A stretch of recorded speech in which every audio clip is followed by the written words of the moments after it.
Hello, welcome to another episode of In the Trenches with Gang Green. I'm your host, Bubbs. Today is Tuesday, August 27th, although by the time many of you are listening to this, it'll be Wednesday, August 28th. I apologize for the late upload today on the podcast. I was planning on recording this episode right at 4 o'clock, but the New York Jets didn't release their 53-man roster until about 5:15ish. So my schedule ended up getting caught up after that. Was planning on recording, and then schedule would have not have been a factor. But with the Jets releasing the 53 about an hour late than I expected, unfortunately, I'm recording this episode right now at 10:24 Eastern Standard Time. So I apologize for the late upload, but I'm still going to give you all of my reaction, analysis, and full New York Jets initial 53-man roster breakdown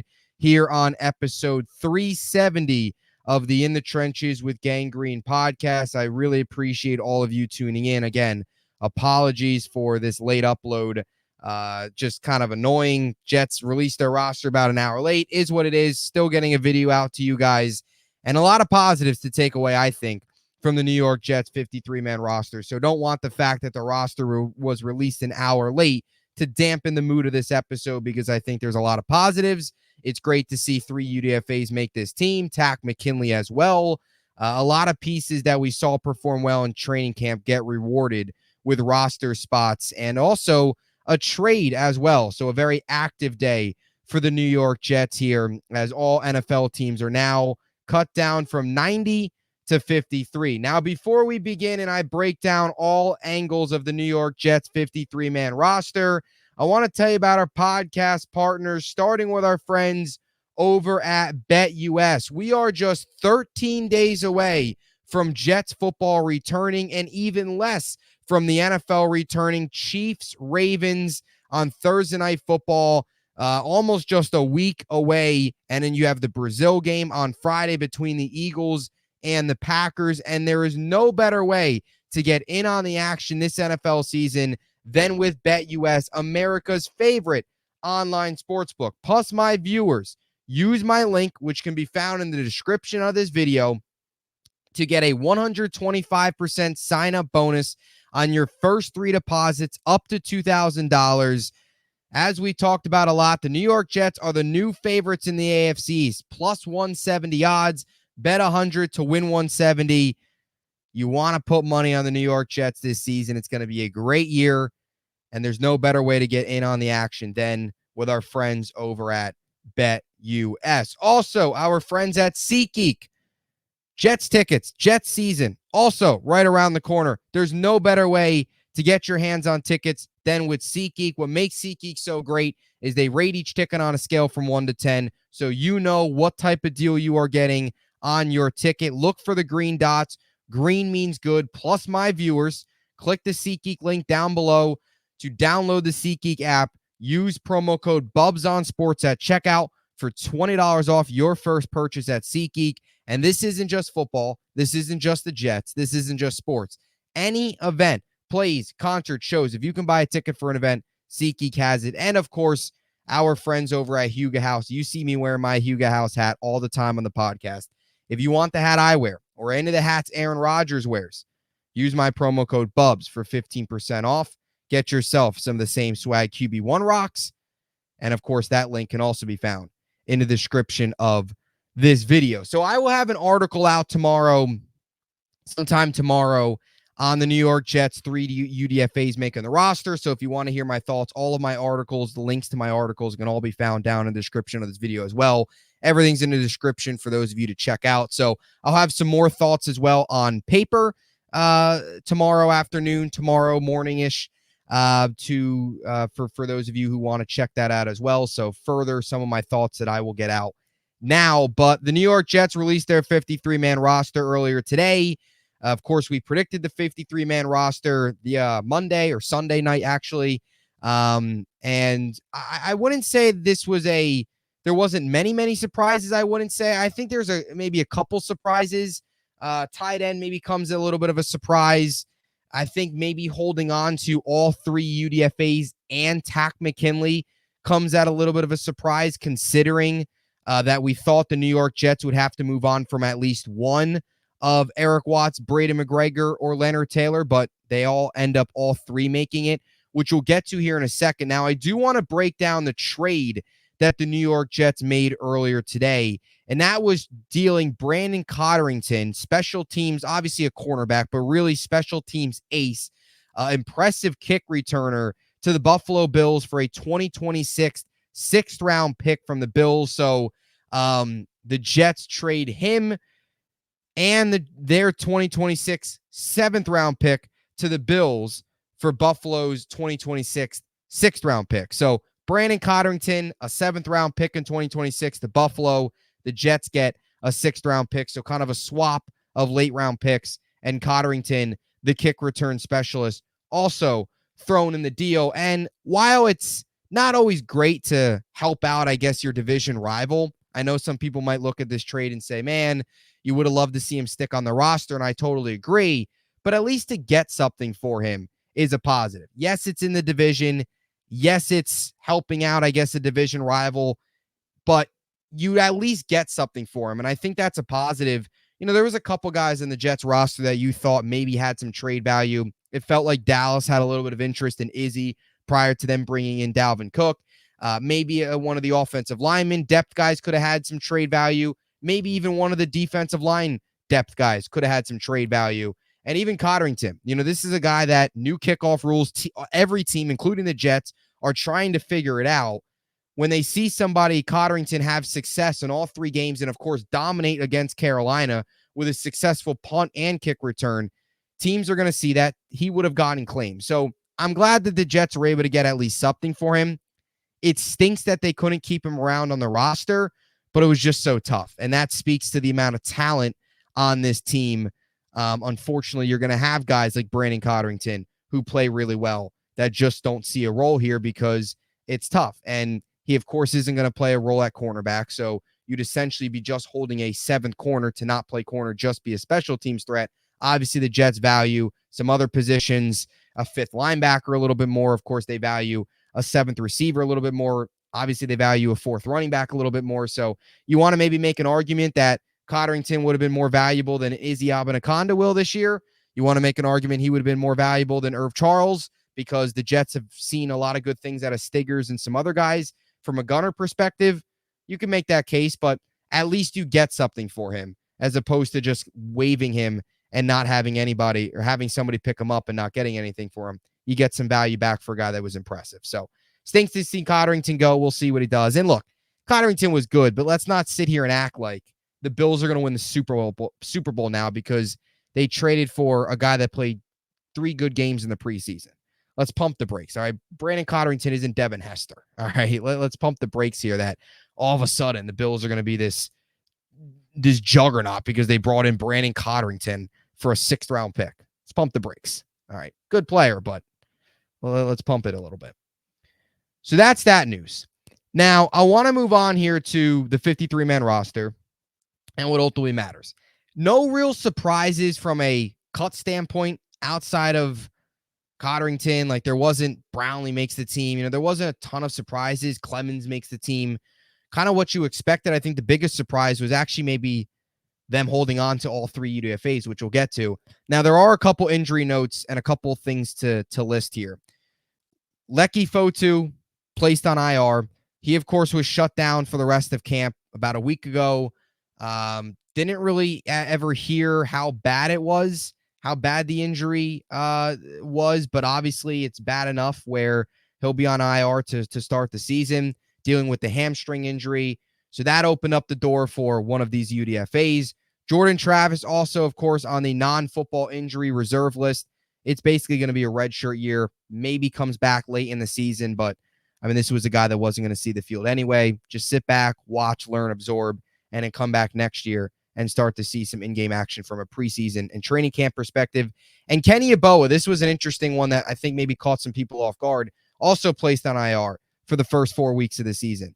So right now, I think one of the bigger surprises is the Jets only having 2 tight ends, and they cut Anthony Fursker, which was interesting because you feel like Kenny Yeboah going down on IR, you would have liked to seen a third tight end. I'd assume, and again, this is something else I think that we should know, and most people will know this, but over the next 24 to 48 hours, there's still a lot more moves that'll come from a waiver claim perspective. There's still probably some more trades that could come. So there still is a lot more, and roster gymnastics, all this stuff that'll still happen. This isn't the official 53, final 53. Things could still change here over the next couple of days. But I thought it was interesting that Yeboah placed on IR only 2 tight ends because they, of course, cut Anthony Fursker. Zach Kuntz got cut. No real surprise there. He was awful this training camp. Really hasn't shown you anything. And Lincoln Sefix as well. Now, maybe they get one of those guys. Maybe Fursker, one of those guys, clears waivers. They get him back on the practice squad and then activate him and then drop one of these other guys down that they feel wouldn't have cleared. That's possibly it. Maybe they claim somebody. We'll see. A lot more happens. But those are the 3 injury IR notes. And Hassan Reddick, of course, is still on, did not report. No deal, of course, done by today. So your quarterbacks remain the same: Aaron Rodgers, Tyrod Taylor. You go to running backs. The New York Jets hold on the 4 running backs: Brees, Braylon Allen, Isaiah Davis, Izzy Abinaconda. Now it's a little bit of a debate. Do you hold on to 3? Do you hold on to 4? I just didn't see, especially with Izzy playing well this camp, playing well in the preseason games. I thought he was actually better in the preseason game than he was in actual practices. I thought there were some practices where he didn't do a whole lot, but he performed well in the games, which matters more than the practices. Averaging over 6 yards per carry. Can't take that away from him. They keep him around. I also didn't see the Joe Douglas. I understand 5th round pick. I get it. I didn't see him moving on from a draft pick that he took just a year ago. Obviously, they don't value Izzy as much as they did coming out of college because, well, they drafted 2 running backs and they added Tariq Cohen, who looked like he might have been heading for that 4th running back spot because he provided some special teams value prior to his retirement. I think they still wanted to keep him around because Douglas, I don't think, was ready just yet to part from a guy that he drafted in the 5th round a year ago. How much of a role is he play? Who knows? Look, I don't think it's a bad thing to have running back depth, especially at a position that's very injury prone. And 2, if one of the rookies maybe goes through, I think Braylon Allen's gonna be great. I think Zay Davis are both gonna be great. But if at any point they maybe go through a little bit of a rookie slump, there's some growing pains there. You have a guy that has a little bit of experience in Izzy that can kind of back it up. As for the 7th receiver, Garrett Wilson, Mike Williams, Xavier Gibson, Alan Lazard, Malachi Corley, those were your 5 locks. We predicted this. Jason Brownlee makes the roster. I agree with that. I don't really see why he shouldn't have. I think Brownlee, out of the 3 guys that I guess were fighting for spots, him, Smith, and Irv Charles, has the most upside. I also thought he looked pretty good against Washington. I know he had some drops against Carolina. I know he's had an up and down preseason. I thought he finished strong from a practice perspective, started slow, finished strong. Brownlee makes the team. I like that. I think Brownlee gets a little too much. I don't know if I want to say hate. I think he flies under the radar a little too much from Jets fans. I think he's got a little bit more talent than some people give him credit for. And then Irv Charles makes the team as your 7th receiver. He's more of just a special teams ace. I think Brant Boyer probably had a lot of pull on that. I'm not saying that I don't like Irv Charles, but I thought Stiggers and some other guys did a good enough job as gunners that maybe they could have used Irv Charles' roster spot somewhere else. But they obviously still feel he provides value as a gunner, still trying to find that replacement for Justin Hardy. So he makes the roster as a 7th receiver, but really a special teams ace. Tight end, like I said, is where it gets interesting. You just have Tyler Conklin and Jeremy Ruckert. If you would have told me Kenny Yeboah was being placed on IR, I would have kept Anthony Fursker.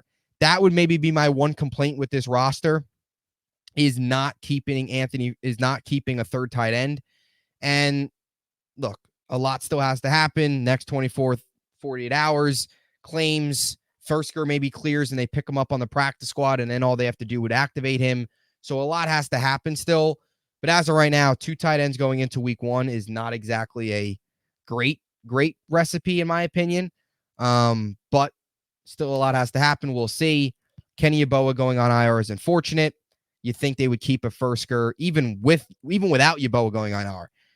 You can make the case Fursker could have made the roster over Yeboah. He provided a little bit of that fullback tight end hybrid, looked really good in training camp, was a veteran, had experience, maybe a guy that Aaron Rodgers would rather there at depth. But of course, they felt it wasn't a need. So rolling with 2 tight ends as of right now.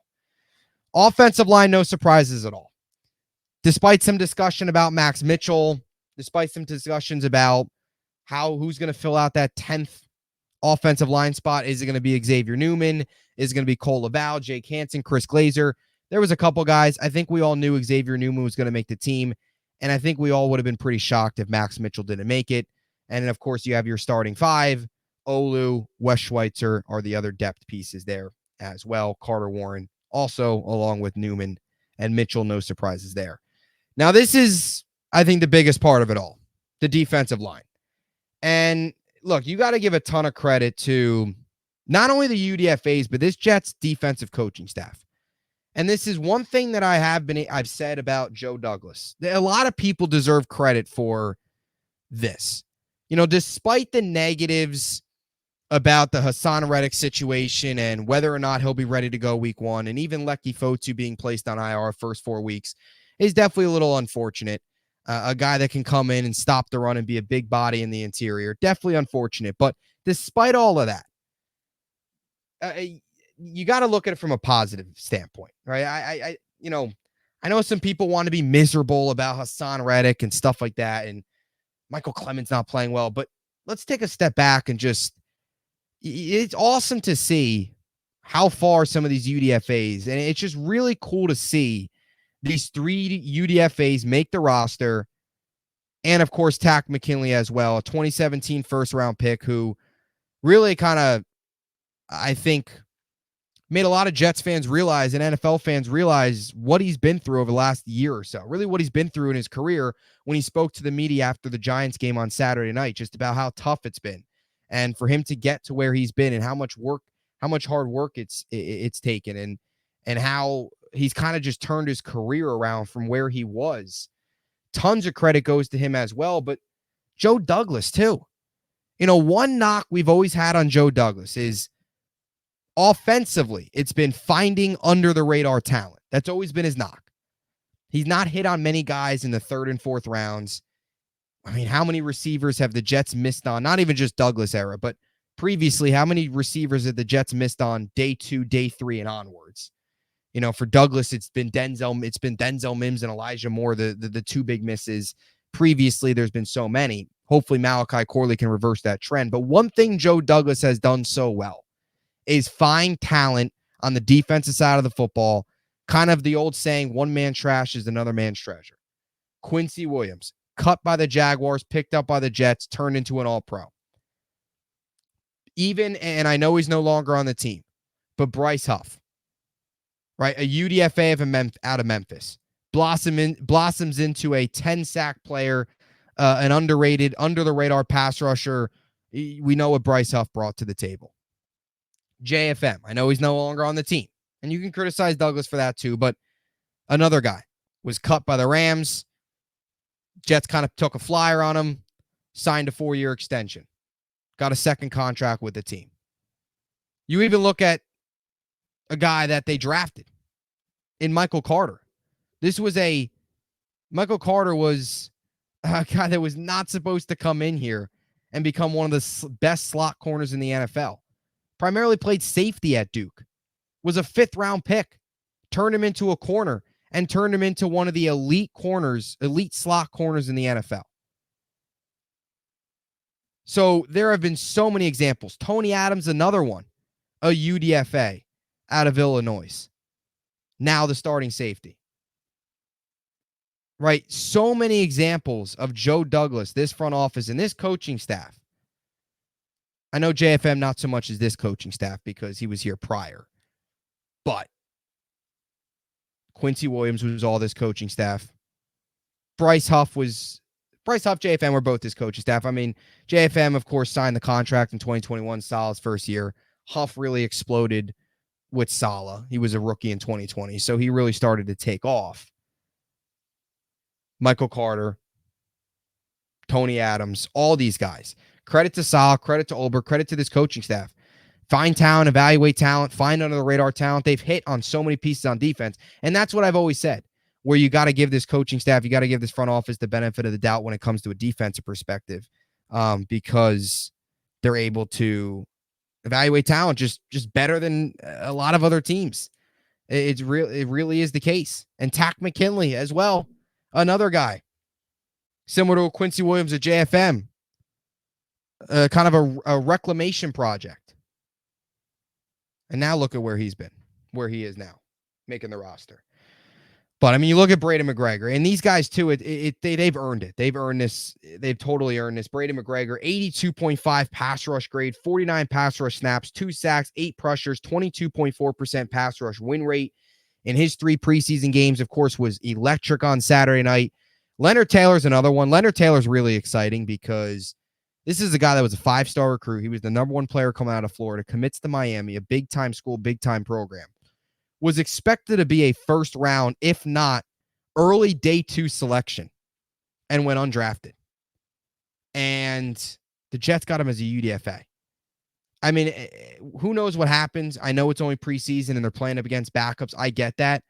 But you're potentially getting a first round, second round talent as a UDFA that makes this roster. That's huge. I don't think people quite realize the impact that can have on this team moving forward.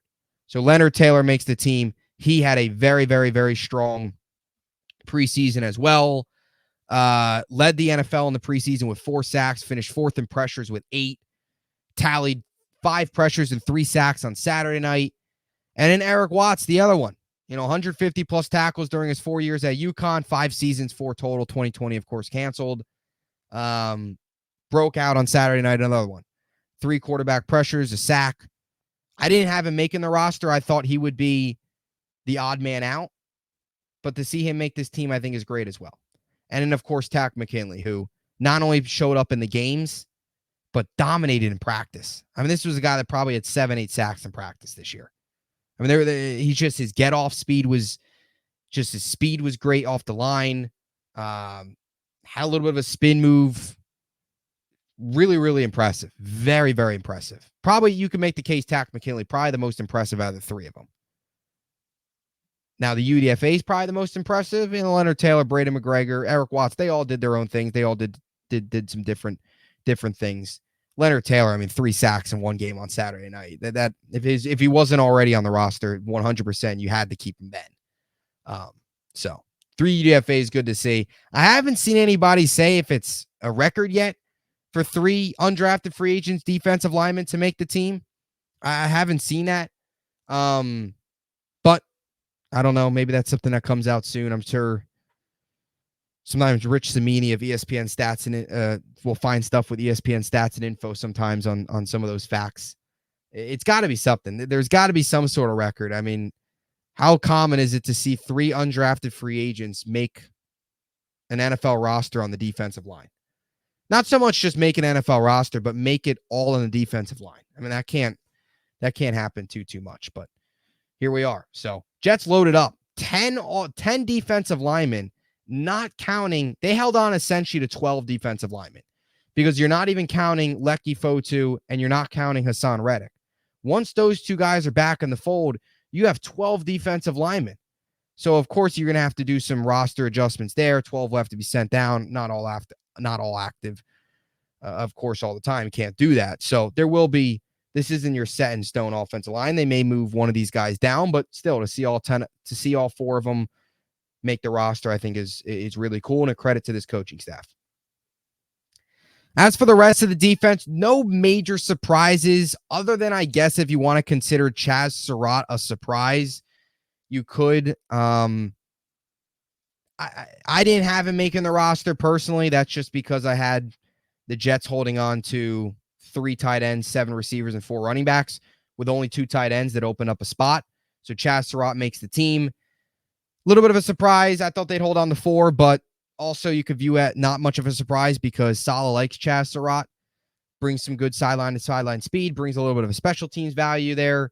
So he's probably more of your 5th linebacker. Zaire Barnes, I thought, was a little bit of a better camp. He's also younger. I think got a little bit of a higher upside at linebacker. But Surratt's a guy Saleh and his coaching staff does some things on special teams, got some speed, depth piece there. So he's more of your 5th linebacker. Not a big surprise, but I didn't personally see them holding on the 5 linebackers, but they did. And then other than that, no surprises at all. 6 corners, You could have made the case for 7 with Cotterington. He, of course, traded, so they hold on to the normal 6. The big 3, and in your depth are Eccles, Stiggers, and JBC. And I don't think we can let Stiggers go either. I mean, what a moment for Quantez Stiggers, a guy that has had such a tough journey to get to this point, a really inspiring journey to get to where he's been from, going to college and unfortunately having to leave because of the passing of his father, and then playing in the fan-controlled football league, going to the CFL for a year, really playing well there, winning kind of their version of Rookie of the Year, getting drafted in the 5th round. This was a guy that football, playing in the NFL for a while there, was an afterthought. And now to get the chance to get drafted 5th overall, come in and compete, and not only just make the roster, but he was impressive. He was impressive this camp, and also showed you some stuff on special teams, which if you can show specifically the Jets value on special teams, you're going to hang around. And I know we're looking way into the future, but Stiggers could be in a position 2025 next year to compete for a starting role with Michael Carter and DJ Reed both hitting the open market. Probably won't keep both of them. There's going to be an open spot there. Stiggers will have an opportunity to take that. Now that's next year. This year he's depth and plays a role in special teams. So lots of credit to go to him as well. Really just one of those stories that I think are similar to Tack McKinley. What these guys go through, and to be able to make the roster, I think is awesome. You move on over to safety. No surprises at all. Jalen Key was cut. I believe that was the first Mr. Irrelevant to be cut since 2019. So the Jets cut him. Not really much of a surprise, to be honest. I didn't think Jalen Key did anything in camp. I think we talked about Jalen Key maybe once in training camp. Didn't do anything. So he doesn't make the team. It was an uphill battle to begin with. Al Blades, another one that got cut. No surprises at safety. You've got your normal starting 2, Chuck Clark, Tony Adams, Ashton Davis, who they re-signed, and Azale Oliver, who made the transition from corner to safety. He was not going to get cut, even though he barely practiced this summer. Well, got hurt and then was shut down for the rest of camp. But he was not going to get cut. The Jets signed him in the offseason. They weren't going to cut a guy that they just signed. And in your special teams, probably the least surprising of them all, Greg Zuerlein, Thomas Morstead, Thomas Hennessy. And that's your 53. Pretty darn good 53-man roster. And, of course, lots still has to change. Hassan Reddick might be out there week 1. Right now, he's not on the roster. Still on the do not report list. So things can still change. Claims, trades, a lot could still happen. Only 2 tight ends. I doubt that's the case going into Monday night. We will see. But that's the New York Jets 53-man roster. Again, I apologize so much for the late upload. The 5 o'clock roster thing kind of threw me off guard. I was expecting 4 o'clock, come into my studio, do an episode, be done by 4:40, 4:50, have the episode out for you guys by about 5 o'clock. Instead, the episode's about 6 hours later than I expected. So I really apologize, but I appreciate all you sticking with me. We'll have a player preview episode in the morning, although it might be the morning already by the time many of you are listening to this. So definitely check that out. It'll most likely be our last player preview. Might be doing one more, but we will see. Either way, until next time, Jets, Jets, Jets.